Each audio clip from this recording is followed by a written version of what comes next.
Ruth, chapitre 1. Du temps des juges, il y eut une famine dans le pays. Un homme de Bethléem, de Juda, partit, avec sa femme et ses 2 fils, pour faire un séjour dans le pays de Moab. Le nom de cet homme était Élimélec, celui de sa femme Naomi, et ses 2 fils s'appelaient Machlon et Kiljon. Ils étaient Éphrasiens de Bethléem, de Juda. Arrivés au pays de Moab, ils y fixèrent leur demeure. Élimélec, mari de Naomi, mourut, et elle resta avec ses 2 fils. Ils prirent des femmes moabites, dont l'une se nommait Orpa et l'autre Ruth, et ils habitèrent là environ 10 ans. Machlon et Kiljon moururent aussi tous les 2, et Naomi resta privée de ses 2 fils et de son mari. Puis elle se leva, elle et ses belles-filles, afin de quitter le pays de Moab, car elle apprit au pays de Moab que l'Éternel avait visité son peuple et lui avait donné du pain. Elle sortit du lieu qu'elle habitait, accompagnée de ses 2 belles-filles, et elle se mit en route pour retourner dans le pays de Juda. Naomi dit alors à ses 2 belles-filles, « Allez, retournez chacune à la maison de sa mère, que l'Éternel use de bonté envers vous, comme vous l'avez fait envers ceux qui sont morts et envers moi. Que l'Éternel vous fasse trouver à chacune du repos dans la maison d'un mari. » Et elle les baisa.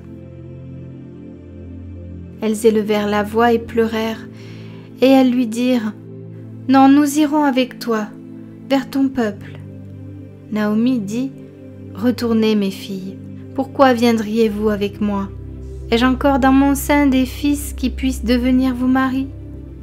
Retournez, mes filles, allez, je suis trop vieille pour me remarier. Et quand je dirai, j'ai de l'espérance, quand cette nuit même je serai avec un mari, et que j'enfanterai des fils, attendriez-vous pour cela qu'ils eussent grandi? Refuseriez-vous pour cela de vous marier? Non, mes filles, car à cause de vous je suis dans une grande affliction de ce que la main de l'Éternel s'est étendue contre moi. » Et elles élevèrent la voix et pleurèrent encore. Orpa baisa sa belle-mère, mais Ruth s'attacha à elle. Naomi dit à Ruth, « Voici, ta belle-sœur est retournée vers son peuple et vers ses dieux. Retourne comme ta belle-sœur. » Ruth répondit, « Ne me presse pas de te laisser, de retourner loin de toi. Où tu iras, j'irai. Où tu demeureras, je demeurerai. Ton peuple sera mon peuple, et ton Dieu sera mon Dieu. Où tu mourras, je mourrai, et j'y serai enterré. Que l'Éternel me traite dans toute sa rigueur, si autre chose que la mort vient à me séparer de toi. » Naomi, la voyant décidée à aller avec elle, cessa ses instances. Elles firent ensemble le voyage jusqu'à leur arrivée à Bethléem. Et lorsqu'elles entrèrent dans Bethléem, toute la ville fut émue à cause d'elles, et les femmes disaient, « Est-ce là Naomi ?» Elle leur dit, « Ne m'appelez pas Naomi, appelez-moi Mara, car le Tout-Puissant m'a remplie d'amertume. J'étais dans l'abondance à mon départ, et l'Éternel me ramène les mains vides. Pourquoi m'appelleriez-vous Naomi, après que l'Éternel s'est prononcé contre moi et que le Tout-Puissant m'a affligée? » Ainsi revinrent du pays de Moab Naomi et sa belle-fille Ruth la Moabite. Elles arrivèrent à Bethléem au commencement de la moisson des orges. Ruth, chapitre 2. Naomi avait un parent de son mari. C'était un homme puissant et riche de la famille d'Élimélec et qui se nommait Boaz. Ruth la Moabite dit à Naomi, « Laisse-moi, je te prie, aller glaner des épis dans le champ de celui aux yeux duquel je trouverai grâce. » Elle lui répondit, « Va, ma fille. » Elle alla glaner dans un champ derrière les moissonneurs, et il se trouva par hasard que la pièce de terre appartenait à Boaz, qui était de la famille d'Élimélec. Et voici, Boaz vint de Bethléem, et il dit au moissonneur, « Que l'Éternel soit avec vous. » Ils lui répondirent, « Que l'Éternel te bénisse. » Et Boaz dit à son serviteur chargé de surveiller les moissonneurs, « À qui est cette jeune femme ?» Le serviteur chargé de surveiller les moissonneurs répondit, « C'est une jeune femme moabite qui est revenue avec Naomi du pays de Moab. Elle a dit, permettez-moi de glaner et de ramasser des épis entre les gerbes derrière les moissonneurs. Et depuis ce matin qu'elle est venue, elle a été debout jusqu'à présent et ne s'est reposée qu'un moment dans la maison. » Boaz dit à Ruth, « Écoute, ma fille, ne va pas glaner dans un autre champ, ne t'éloigne pas d'ici et reste avec mes servantes. Regarde où l'on moissonne dans le champ et va après elles.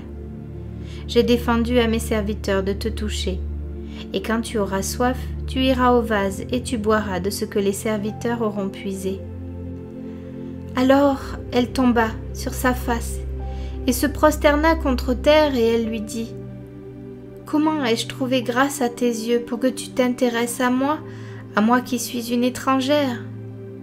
Boaz lui répondit, « On m'a rapporté tout ce que tu as fait pour ta belle-mère depuis la mort de ton mari et comment tu as quitté ton père et ta mère et le pays de ta naissance pour aller vers un peuple que tu ne connaissais point auparavant.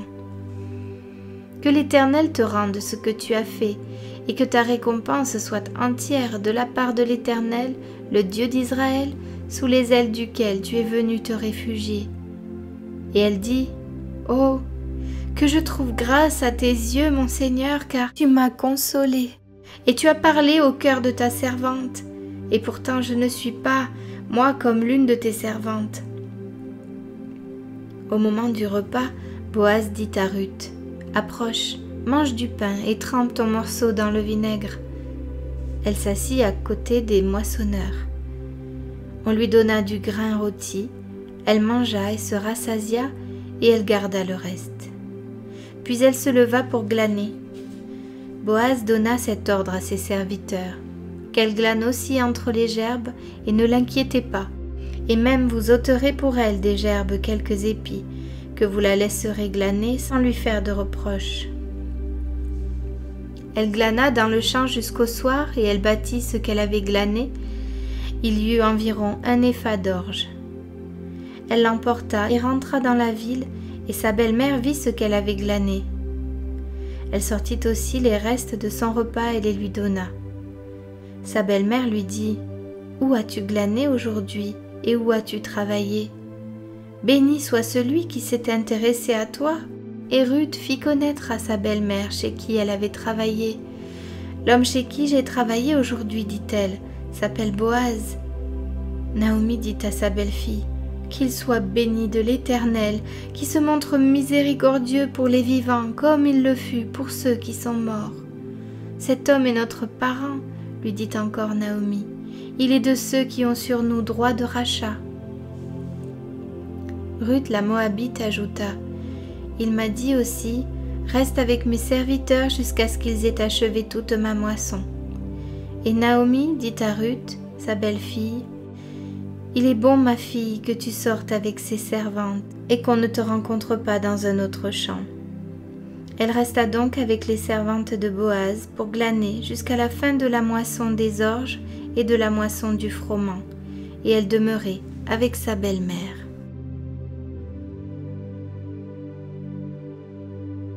Ruth, chapitre 3. Naomi, sa belle-mère, lui dit, « Ma fille, je voudrais assurer ton repos afin que tu fusses heureuse. Et maintenant, Boaz, avec les servantes duquel tu as été, n'est-il pas notre parent? Voici, il doit vanner cette nuit les orges qui sont dans l'air. Lave-toi et oins-toi, puis remets tes habits et descends à l'air. Tu ne te feras pas connaître à lui jusqu'à ce qu'il ait achevé de manger et de boire. Et quand il ira se coucher, observe le lieu où il se couche. Ensuite, va, découvre ses pieds et couche-toi. Il te dira lui-même ce que tu as à faire. » Elle lui répondit, « Je ferai tout ce que tu as dit. » Elle descendit à l'air et fit tout ce qu'avait ordonné sa belle-mère. Boaz mangea et but, et son cœur était joyeux. Il alla se coucher à l'extrémité d'un tas de gerbes. Ruth vint alors tout doucement, découvrit ses pieds et se coucha. Au milieu de la nuit, cet homme eut une frayeur. Il se pencha, et voici une femme était couchée à ses pieds. Il dit, « Qui es-tu » Elle répondit, « Je suis Ruth, ta servante. Étends ton aile sur ta servante, car tu as droit de rachat. » Et il dit, « Sois bénie de l'Éternel, ma fille.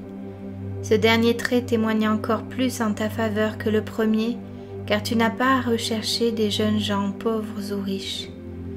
Maintenant, ma fille, ne crains point. Je ferai pour toi ce que tu diras, car toute la porte de mon peuple sait que tu es une femme vertueuse. Il est bien vrai que j'ai droit de rachat, mais il en existe un autre plus proche que moi. Passe ici la nuit, et demain, s'il veut user envers toi du droit de rachat à la bonne heure, qu'il le fasse. Mais s'il ne lui plaît pas d'en user envers toi, j'en userai, moi, l'Éternel est vivant.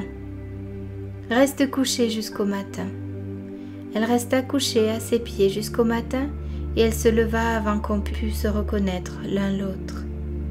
Boaz dit, « Qu'on ne sache pas qu'une femme est entrée dans l'air. » Et il ajouta, « Donne le manteau qui est sur toi, et tiens-le. » Elle le tint, et il mesura 6 mesures d'orge qu'il chargea sur elle. Puis il entra dans la ville.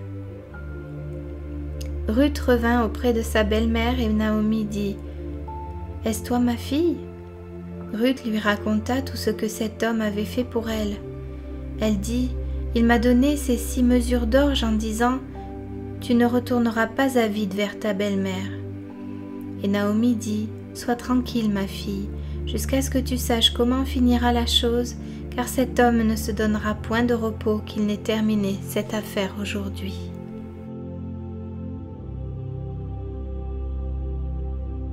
Ruth, chapitre 4. Boaz monta à la porte et s'y arrêta. Or voici celui qui avait droit de rachat et dont Boaz avait parlé vint à passer. Boaz lui dit, « Approche, reste ici, toi, un tel. » Et il s'approcha et s'arrêta. Boaz prit alors 10 hommes parmi les anciens de la ville et il dit, « Asseyez-vous ici. » Et ils s'assirent. Puis il dit à celui qui avait le droit de rachat, « Naomi, revenue du pays de Moab, a vendu la pièce de terre qui appartenait à notre frère Élimélec. J'ai cru devoir t'en informer et te dire, acquiers-la en présence des habitants et en présence des anciens de mon peuple. Si tu veux racheter, rachète, mais si tu ne veux pas, déclare-le-moi, afin que je le sache. Car il n'y a personne avant toi qui ait le droit de rachat, et je l'ai après toi. » Et il répondit, « Je rachèterai. » Boaz dit, « Le jour où tu acquerras le champ de la main de Naomi, tu l'acquerras en même temps de Ruth la Moabite, femme du défunt, pour relever le nom du défunt dans son héritage. » Et celui qui avait le droit de rachat répondit, « Je ne peux pas racheter pour mon compte, crainte de détruire mon héritage.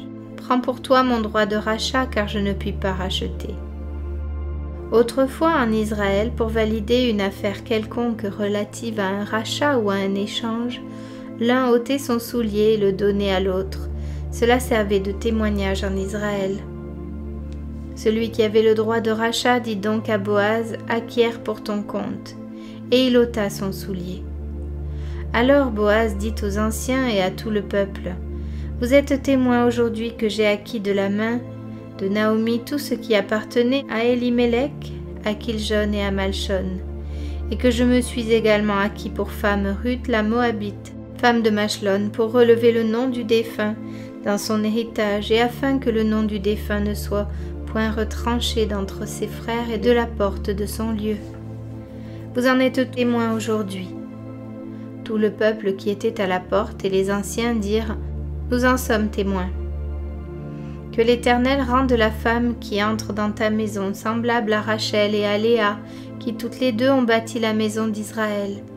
Manifeste ta force dans Ephrata, et fais-toi un nom dans Bethléem. Puisse la postérité que l'Éternel te donnera par cette jeune femme rendre ta maison semblable à la maison de Péré, qui fut enfantée à Juda par Tamar. Boaz prit Ruth, qui devint sa femme, et il alla vers elle. L'Éternel permit à Ruth de concevoir et elle enfanta un fils. Les femmes dirent à Naomi, « Béni soit l'Éternel qui ne t'a point laissé manquer aujourd'hui d'un homme ayant droit de rachat et dont le nom sera célébré en Israël. Cet enfant restaurera ton âme et sera le soutien de ta vieillesse, car ta belle-fille qui t'aime l'a enfanté, elle qui vaut mieux pour toi que 7 fils. » Naomi prit l'enfant et le mit sur son sein, et elle fut sa garde. Les voisines lui donnèrent un nom en disant « Un fils est né à Naomi », et elles l'appelèrent Obed. Ce fut le père d'Isaïe, père de David. Voici la postérité de Péré. Péré engendra Hétzron, Hétzron engendra Ram, Ram engendra Aminadab, Aminadab engendra Nachon, Nachon engendra Salmon, Salmon engendra Boaz, Boaz engendra Obed, Obed engendra Isaïe, et Isaïe engendra David.